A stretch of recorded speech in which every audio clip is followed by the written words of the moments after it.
পূর্বের ওবিসি সংরক্ষণ নীতি পুনর্বহাল, দুর্নীতিমুক্ত নিয়োগ প্রক্রিয়া, কলেজ ও বিশ্ববিদ্যালয়ে শান্তিপূর্ণ ছাত্র সংসদ নির্বাচন সহ 15 দফার দাবি নিয়ে গোটা রাজ্য জুড়ে আন্দোলনে নামছে Students Islamic Organisation of India. আগামী 19শে নভেম্বর এই মর্মে বিধানসভার অভিযান রয়েছে সংগঠনের পক্ষ থেকে। আর এই সমস্ত কর্মসূচি নিয়ে বৃহস্পতিবার দুপুরে মালদা প্রেস কর্নারে সাংবাদিক বৈঠক করা হলো সংগঠনের মালদা শাখার পক্ষ থেকে। এদিনে সাংবাদিক বৈঠক করে সংগঠনের নেতৃত্বরা পূর্বের ওবিসি সংরক্ষণ নীতি পুনর্বহাল একাধিক দাবি দাবা তুলে সোচ্চার হন তারা। আমরা স্টুডেন্ট ইসলামিক অর্গানাইজেশন অফ ইন্ডিয়ার পক্ষ থেকে ছাত্র যুব সমাজের বিভিন্ন দাবি দাওয়া নিয়ে 15 দফা দাবিতে সারা রাজ্য জুড়ে আন্দোলন পরিচালনা করেছি। আমাদের মূলত দাবি, রিসেন্টলি যে ওবিসির রিজার্ভেশন এ ক্যাটাগরি থেকে বি ক্যাটাগরিতে কিছু সম্প্রদায়কে নেওয়া হয়েছে, কিছু বি ক্যাটাগরি থেকে এ ক্যাটাগরিতে সম্প্রদায়কে নেওয়া হয়েছে, যার মাধ্যমে প্রায় 5 লাখ ছাত্রছাত্রীর যে সংরক্ষণের সুবিধা, সেই সুবিধা থেকে বঞ্চিত হবে। তাই আমরা মনে করি তাদের যে জীবনের শিক্ষা জীবনে অনিশ্চয়তা, এটাকে কাটানোর জন্য অবিলম্বে পূর্বের ওবিসি নীতি পুনর্বহাল করতে হবে। সেই সাথে সাথে পশ্চিমবঙ্গের ছাত্র যুবকদের বেকারত্ব একটা বড় সমস্যা। দীর্ঘদিন ধরে নিয়োগ নেই।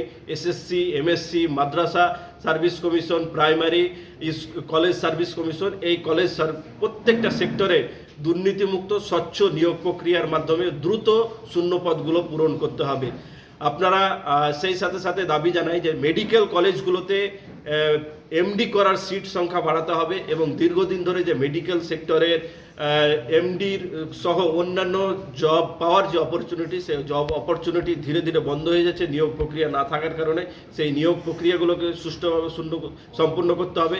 সেই সাথে সাথে পশ্চিমবঙ্গের বিভিন্ন কলেজ বিশ্ববিদ্যালয়গুলোতে শিক্ষার ক্ষেত্রে যে ভয়ের পরিবেশ, সাম্প্রদায়িক সম্প্রীতির যে পরিবেশ, সেই পরিবেশ কোথাও না কোথাও নষ্ট হচ্ছে। তার জন্য একটা ইনক্লুসিভ ক্যাম্পাস প্রয়োজন, যেখানে সমস্ত সম্প্রদায়ের মানুষ দলমত নির্বিশেষে পড়াশোনা করতে পারে। এছাড়াও আরও অন্যান্য দাবি সহ 15 দফা দাবিতে আমরা আন্দোলন পরিচালনা করছি।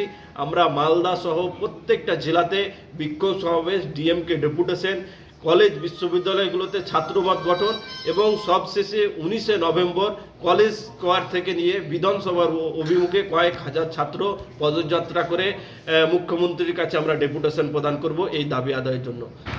আপনার নাম? আমার নাম আব্দুল ওয়াকিল, সাধারণ সম্পাদক এসআইও পশ্চিমবঙ্গ। শ্রমিক হিসাবে ভিন্ন রাজ্যে কাজ করতে যায় সেই শেরশাবাদিয়া সম্প্রদায় এতদিন পর্যন্ত ওবিসি এ ক্যাটাগরির মাধ্যমে যে সুযোগ সুবিধা পেত। আমাদের প্রশ্ন, সরকারের কাছে এমন কোন ডেটা আছে, এমন কোন সার্ভে আছে যে সার্ভের মাধ্যমে ওই শেরশাবাদিয়া সম্প্রদায় সহ যে প্রায় 12 হয়েছে তাদের কমিউনিটি কি ডেভেলপমেন্ট হয়েছে? সরকারের কাছে কোনো ডেটা নেই। সরকার শুধুমাত্র এটাকে একটা পার্সিয়ালি ভাবে এই সমস্ত সম্প্রদায় নিয়ে যাওয়া, সার্টিফিকেটকে আবার ওবিসি বি থেকে ওবিসি এতে নিয়ে যাওয়া, এই যে প্রক্রিয়া, এর সুনির্দিষ্ট কোনো গাইডলাইন রাজ্য সরকার এখন পর্যন্ত প্রদান করেনি। এক এক বিডিও অফিস, এক এক এসডি অফিস কেউ নিজের মতো করে সেই সার্টিফিকেট ভেরিফিকেশন করছে।